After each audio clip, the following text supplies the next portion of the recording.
Okay. I am Rachel Dworkin. I'm the archivist at the Chemung County Historical Society. Today is June 11th, 2020, and I am here interviewing Anita Lewis, the Vice President of Community and Donor Relations for EOP. All right, thank you. So can you tell me a little bit about what EOP normally does for the community? So we're deemed as a community action agency. So we support services and programs such as Head Start and after school programs, adult literacy, weatherization programs, job training programs. So we support the community in basically being self-sufficient. We're born under the Lyndon B. Johnson's anti-poverty legislation. So we've been here for 55 years. Mm-hmm. So we are kind of like boots on the ground to work with people, meet people where they are, and, bring them up from there to help them, really be self-sufficient. Okay. So how has COVID impacted your ability to provide those services? Well, COVID has impacted us because, we can't have people like in the building. So some of our programs are working very virtually.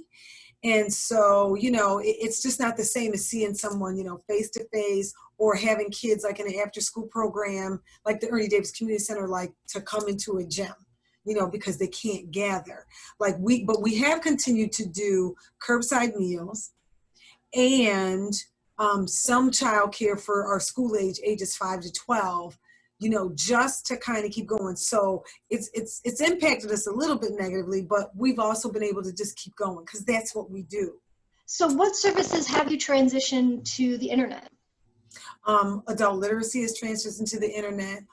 A lot of our Head Start curriculum has been transferred to the internet. We are doing something with our kids after school for the school age 5 to 12, with some of them that are not coming here physically. We have transitioned some of our music program for Ernie Davis Community Center. Weatherization had to not, do for a while, but they're back in. Our CFJP culinary training program, we haven't been able to do that at all because we can't gather. You know what I mean? You need to be in a kitchen to do culinary arts. So those are some of the ones that we've transferred, virtually to do. Okay. And we've done some things with our staff, do some staff training virtually with our staff. So has anyone, are you working from the office, working from home? I'm doing a little bit of both. So I'm in the office today, but our whole leadership team, we rotate in and out so that we're all, not here at the same time. So if something happens or somebody gets exposed, we're not all out at the same time. You know what I mean? So yeah, we're rotating in and out. Have you had to let anyone go, or is everyone still on staff? We have most of our staff on staff. It just depends on the situation. If, somebody might be working part of the time and maybe part of unemployment, but our goal is to keep everybody working. So pretty much everybody, a lot of people have been working. More than probably 95% of our staff are still working. Okay. How has this impacted your users, the people that you serve? I think it's more so, like I said before, being, in touch with you, physically every day, where you see them, they come to a different environment than their home. They come here to our computer labs to do, Zoom now, like with adult literacy, they do come now. That's the way we're doing everything Zoom. But I think it just affects them because they can't come here. You know what I mean? Which is what they're used to, coming to a different environment. Has there been an uptick in demand for services, or has it remained about the same? It's probably remained a little bit about the same, but some of it has increased because it's a learning curve. And I think some people like it, like I'll use adult literacy. Usually they're doing class or they're doing one-on-one, but since this Zoom, they can see each other, it is it's boomed for them. You know what I mean? As far as they like it, they like the Zoom, they like that instructional where they can see each other. So that's taken a little different turn for adult literacy, without a doubt. So is that something that you think you're going to continue because it seems to be working so well? Yes. Yeah, they're definitely going to continue doing the Zoom. They'll have them here on the ground too, but the other thing is that they're here on the ground, they're at their own computers with their instructor. So that's definitely going to continue. Aside from the Zoom for adult literacy, have there been any other programs that you think have actually been improved by what you're doing now?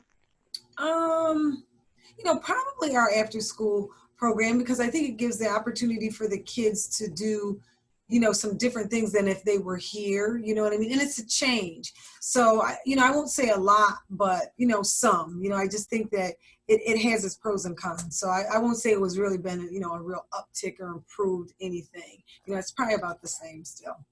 Okay. Juneteenth is coming up. Normally, you guys host a Juneteenth festival in Ernie Davis Park. Yep. What are you doing this year? So this year and you're probably seeing them now because the WETM was gracious to start our spots early. So we have these Juneteenth TV spots and like 10 different topics, which, that relate to, Juneteenth and, the African American community or really the diverse community, but they're topics on health, voting and census, family, love, education, jobs. So you'll start to see them roll.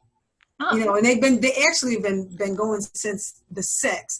So they'll go all the way to the 19th. And then on the 19th, we're going to have some food trucks here in the parking lot so people can grab and go. And we're trying to get, food trucks that have some, diverse food, or encourage them if it's a hot dog, try and attach it to some kind of, African American, I don't know if it's maybe just a dressing, that they put on the hot dog or whatever. So we're having about 5 food trucks, which includes, the CFJP Bistro and some other vendors around the parking lot and around the building, so people can grab and go from 12 to 5:30 on Friday.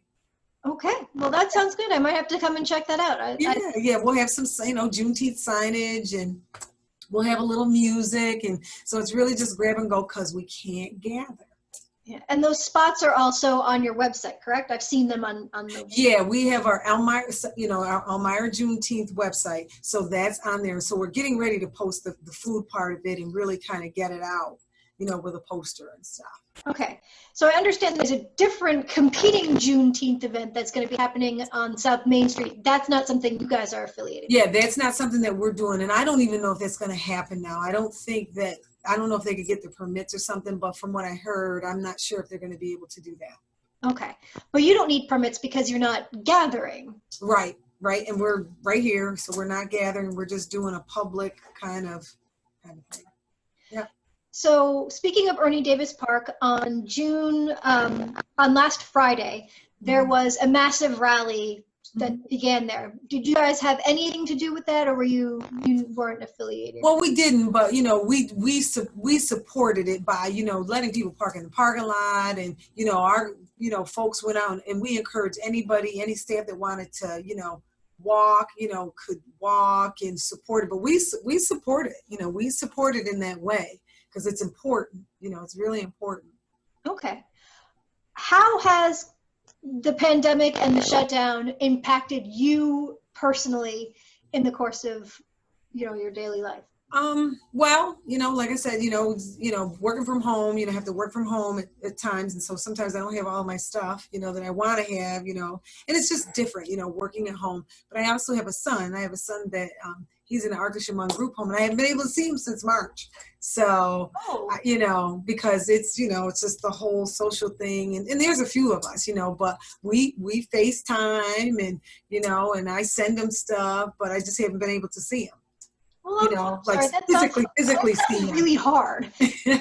Yeah, it's hard, but he's okay. He's doing well, and I'm so glad that he's doing well. He's doing well. So, yeah. So, Arca-Chemung has canceled all in-person visits. Is that what's happening? Yeah, pretty much. Do you know when they're going to reopen, or is it still well, they're working down through the phases, they're getting their directions, so I don't know if it's phase 3 or phase, and they're trying to loosen up a little bit, I think, by, possibly, you go and see them through the window. But I have one of these children, and it's like, if I go anywhere near that house, he's coming out of it, you know what I mean? And he's getting in the car. So, so I think they're trying to slowly kind of work through that, because, the Arc of New York, I mean, they have, not the Arca-Chemung, but just the Arc of New York, nationally, in the state, there's many, many group homes, and they've had their bout with, with deaths in some of the, some of the down, it's really more downstate. Okay, but up here they haven't had any issues with that? No. That's good. Which is good, yeah. Yeah. I was gonna say, what phase are you? We're phase 4. What phase is EOP?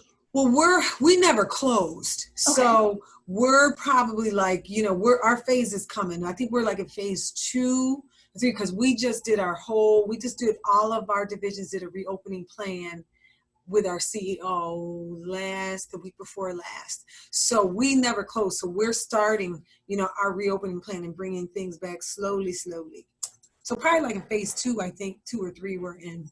So when do you think that you guys will be back up and running completely, or is that so far in the future that you might as well have a vaccine? Yeah, I think it's out of ways, just because we're slowly letting people back in, and it's really just probably situational to see how things go, until we're just full swing where people just come in and out. I just think we're going to be doing things a little differently for a while. So what kind of stuff have you implemented there on site in order to protect people in terms from infection? Like, do you have a mask requirement? What are you doing sanitizing? Yeah. We have a mask requirement for everybody that comes in the building, all the staff. We actually, because usually when you come in our building, we don't have like this glass partition. So we've put up a glass partition. We've put the things on the floor for 6 feet. Our bistro is still open. Our CFJP bistro is still open. It's just grab and go. We have a great fish fry on Friday.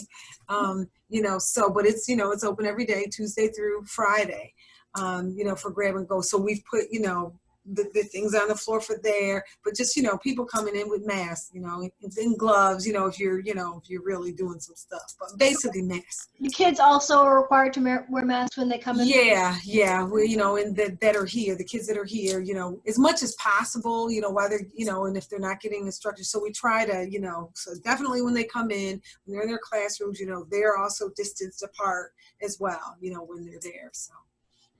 But with Head Start, our little ones, they can't wear masks. So, I guess because they're too young to really understand. Mm-hmm. Yep. Okay. Is there anything else you'd like to add about how you've dealt with COVID, how the institution has dealt with COVID? I think that we've done pretty well as far as, because like I said, we really never open. We're so happy to do the curbside meals because people need it. You know what I mean? And we probably are doing anywhere from probably almost 200 meals a day still. Has that demand gone up, gone down, remained the same? I think it's gone down a little bit because we do breakfast from 8 to 10 and then we do dinner from 4 to 6. And I think it's gone down a little bit in the breakfast, but it's kind of stayed, kind of the same. It kind of wavers back and forth for dinner. But people come, ride in their bikes, walk up, whatever, they come. So, and that's free? And that's free, yep.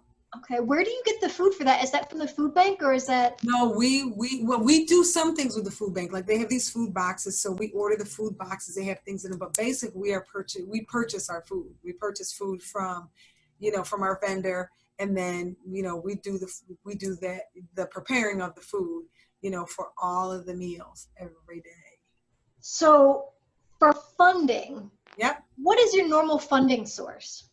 So our funding source, we've been fortunate during COVID-19 to get some funding through the Community Foundation.